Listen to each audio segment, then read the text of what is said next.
ternyata sudah lebih dari 80% loh membayar lunas. Tetapi memang sengaja tidak dibayarkan sama pemilik tanah.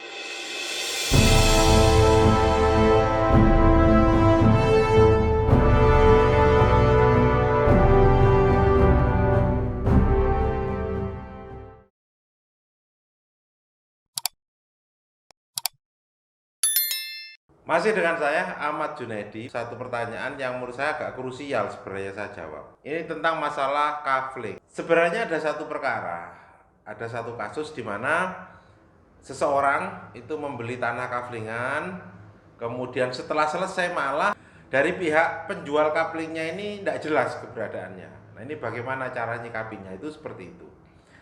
Nah, sebenarnya begini, saya berikan satu kronologis ya. Jual kafling itu tidak boleh. Jadi ada satu aturan itu tentang Undang-Undang Nomor 1 tahun 2011 di mana tidak boleh jual kaflingan itu.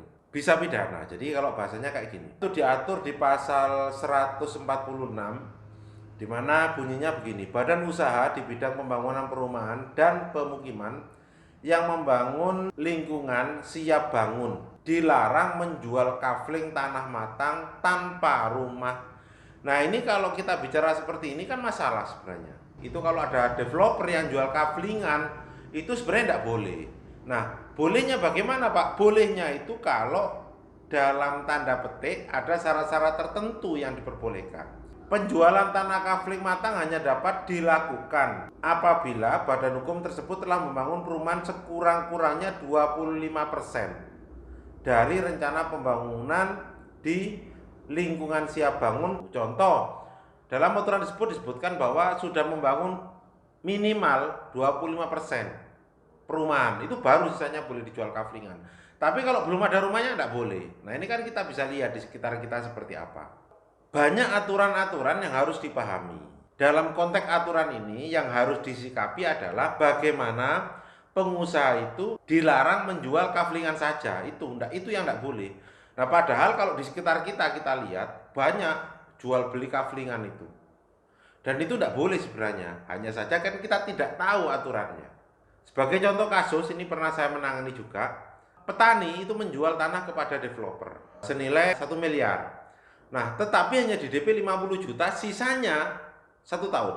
Kalau dalam waktu 1 tahun tidak bisa terselesaikan, maka DP 50 juta tadi dianggap hilang dan perjanjian jual belinya batal.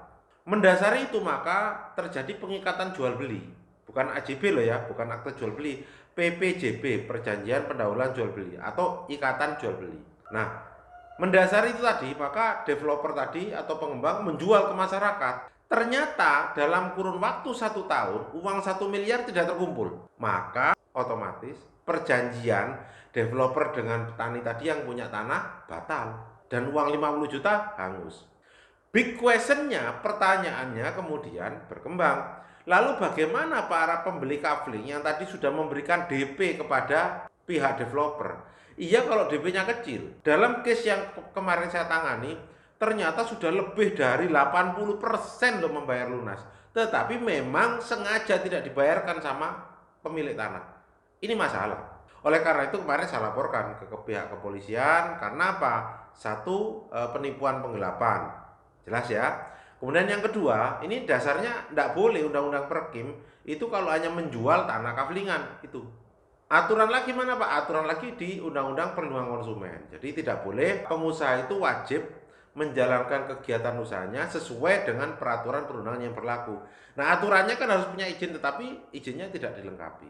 Nah, ini mungkin bagi teman-teman kantor hukum Nenggala Alugoro, kedepannya kalau Anda menerima pengaduan terkait dengan kafling, coba hal-hal tadi itu diperhatikan. Anda belajar, Anda buka deh undang-undang tentang perumahan pemukiman. Itu ada 2 aturan. Yang pertama Undang-Undang Nomor 4 tahun 92, kemudian diperbarui dengan Undang-Undang Nomor 1 tahun 2011.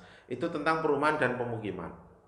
Itu ada aturannya. Anda baca, sehingga itu menjadi satu tambahan ilmu bagi Anda ketika Anda menghadapi menerima klien terkait dengan masalah jual beli kafling yang semakin marak dalam kondisi pandemi ini. Kemudian bagi teman-teman dari fungsionaris Jaka Surya maupun Surya Nenggala, Kalau toh memang ada hal-hal seperti ini, Surya Nenggala tulis, Anda konfirmasi kepada developernya, kepada pengusahanya, benar enggak hal ini terjadi. Kalau memang dia mau membenahi ketentuannya, oke. Tapi kalau tidak, LSM Jaka Surya yang juga di bawah naungan saya, laporkan. Sampaikan tembusannya kantor pusat, bikin pengaduan, laporkan. Nah, nanti akan kita bantu follow up dari kantor pusat. Gitu ya. Jadi tadi sudah saya sampaikan solusinya seperti itu. Tidak boleh jualan kafling saja, tetapi harus minimal 25% yang dipenuhi. Itu pun ada hal-hal lain, contoh misalkan itu untuk rumah kecil, itu ada aturan pengecualiannya. Ada beberapa pengecualian. Nanti untuk teman-teman NA saya bikinkan seminar khusus. Untuk teman-teman pimpinan cabang Nenggala Alugoro, nanti saya akan briefing masalah ini. Sehingga Anda bisa nangani masalah penjualan kafling ini ke depannya. Semoga bermanfaat. Terima kasih.